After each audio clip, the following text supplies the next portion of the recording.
My self Umesh Vashni and welcome back to my YouTube channel. आज हम करेंगे क्लास 6 के मैथ्स के चैप्टर 7 का एक और नया topic. So now let's get started.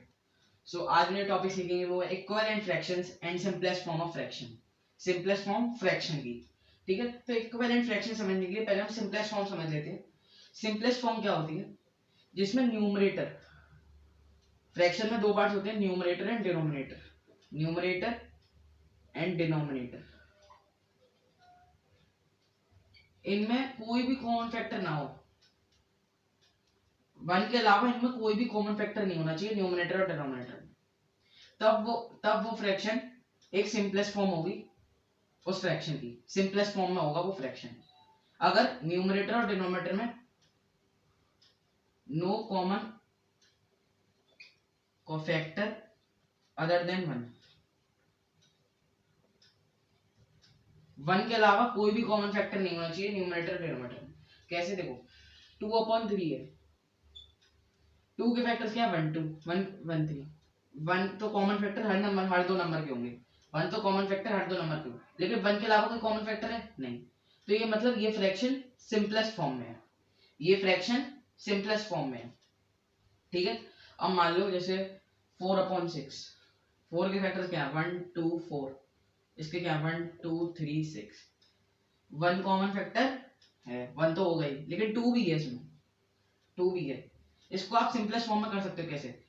अगर अगर आप इन दोनों को देखो, मैं जैसे काटता हूँ क्वेश्चंस में, तो हमेशा एक ही टेबल से काटना पड़ता है। अब जैसे टू के टेबल में 4 भी आता है, 6 भी आता है, तो हम एक ही टेबल से काटेंगे। ये नहीं है कि 4 को अलग टेबल से काटेंगे, 6 को अलग टेबल से काटेंगे, नहीं, सेम टेबल से काटेंगे। कैसे? 2 2 या 4 और 2 3 या 6। 2 2 या 4, 2 3 या 6। सिंपलेस्ट फॉर्म क्या आ गई? 2/3। ये इसकी सिंपलेस्ट फॉर्म है। इसके न्यूमरेटर डिनोमिनेटर में कॉमन फैक्टर नहीं है 1 के अलावा कोई भी, इसलिए सिंपलेस्ट फॉर्म वो होगी फ्रैक्शन की अगर न्यूमरेटर और डिनोमिनेटर में no common factor other than 1 के अलावा कोई भी कॉमन फैक्टर नहीं होना चाहिए, ठीक है। अब इक्विवेलेंट फ्रैक्शंस की बात करते हैं। इक्विवेलेंट फ्रैक्शंस की बात करते हैं। इसमें देखो आपको बुक में बहुत सारी डेफिनेशंस लिखी होंगी, अलग अलग बुक में अलग अलग डेफिनेशन, लेकिन ये सिंपल सी बात है। कोई भी फ्रैक्शन दिया हो उसको सिंपलेस्ट फॉर्म में लिख लो, सिंपलेस्ट फॉर्म में उसे कन्वर्ट कर लो, काट के तो सिंपलेस्ट फॉर्म में कन्वर्ट कर लो, सेम टेबल से काट के। और जो सिंपलेस्ट फॉर्म है अगर वो इक्वल है तो वो इक्विवेलेंट फ्रैक्शन है, वरना नहीं। अब देखो 4/6 एंड 2/3। 4/6 को काटोगे तो कितना आएगा? 2 2 या 4, 2 3 या 6। सेम टेबल से काटा, और ये भी 2/3, तो दोनों सिंपलेस्ट फॉर्म है और दोनों इक्वल है, तो इसका मतलब ये इक्विवेलेंट फ्रैक्शन है। अब 1/3 एंड 2/6, 2 1 या 2, 2 3 या 6। सेम टेबल से काटा मैंने, 2 1 या 2, 2 3 या 6। सेम टेबल से काटना होता है न्यूमरेटर डिनोमिनेटर दोनों को। तो 1/3 इज इक्वल टू 1/3। इसका मतलब ये भी इक्विवेलेंट। सिंपल है, जितने ही फ्रैक्शन दिए हो सबको सिंपलेस्ट फॉर्म में लिख लो। अगर सारे इक्वल आ रहे हैं तो वो इक्विवेलेंट फ्रैक्शंस है। अब अगर मान लो कोई आपको नंबर दिया हो 1/3, इसको आपको इक्विवेलेंट फ्रैक्शन बनाना है इसका। मैं यहाँ लिख देता हूँ। अगर आपको नंबर दिया हो, इसे रब कर लेते हैं। अगर आपको बाय चांस नंबर दिया हो 1/3, इसको आपको इक्विवेलेंट फ्रैक्शन दो तरीके के बन सकते हैं। देखो न्यूमरेटर और डिनोमिनेटर को दोनों दोनों को सेम नंबर से मल्टीप्लाई कर लो, तो जो आंसर जो हमारा फ्रैक्शन बनेगा वो इसके इक्विवेलेंट होगा। या तो इन दोनों नंबर, या तो न्यूमरेटर डिनोमिनेटर को डिवाइड कर लो सेम नंबर से, तब वो इक्विवेलेंट फ्रैक्शन बनेगा। 1/3 को मैं देखो दोनों से चाहे 3 को इंटू करो, कितना आएगा? 3/9। जब इसको काटेंगे 3 1 जा 3, 3 3 9, तो 1/3 आ गया, मतलब इक्विवेलेंट है। 2 भी कर सकता हूँ इंटू, लेकिन न्यूमरेटर डिनोमिनेटर में दोनों सेम नंबर से मल्टीप्लाई होने चाहिए। यहाँ 4 है तो यहाँ भी 4, यहाँ 5 है तो यहाँ भी 5, सेम नंबर से मल्टीप्लाई होने चाहिए। और क्या दूसरा तरीका कौन सा होता है?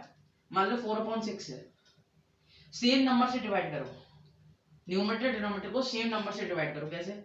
इसको डिवाइड करते हैं 2 से, इसको डिवाइड करते हैं 2 से, क्या आएगा? 4 से 2 को डिवाइड करेंगे 2, 2 से 6 को डिवाइड करेंगे 3, 4/6, 2/3 आ गई। और जब हम 4/6 को कन्वर्ट करेंगे सिंपलेस्ट फॉर्म में, 2 2 4, 2 3 6, तो मतलब ये भी 2/3 के इक्वल है और ये भी 2/3 के इक्वल है, मतलब ये दोनों आपस में इक्वल है। तो इसका मतलब इक्विवेलेंट फ्रैक्शन दो तरीके के बन सकते हैं, या तो न्यूमरेटर और डिनोमिनेटर को मल्टीप्लाई करो सेम नंबर से, या फिर न्यूमरेटर और डिनोमिनेटर को डिवाइड करो सेम नंबर से, और जो हमारा आंसर बनेगा वो उसके इक्विवेलेंट होगा, ठीक है।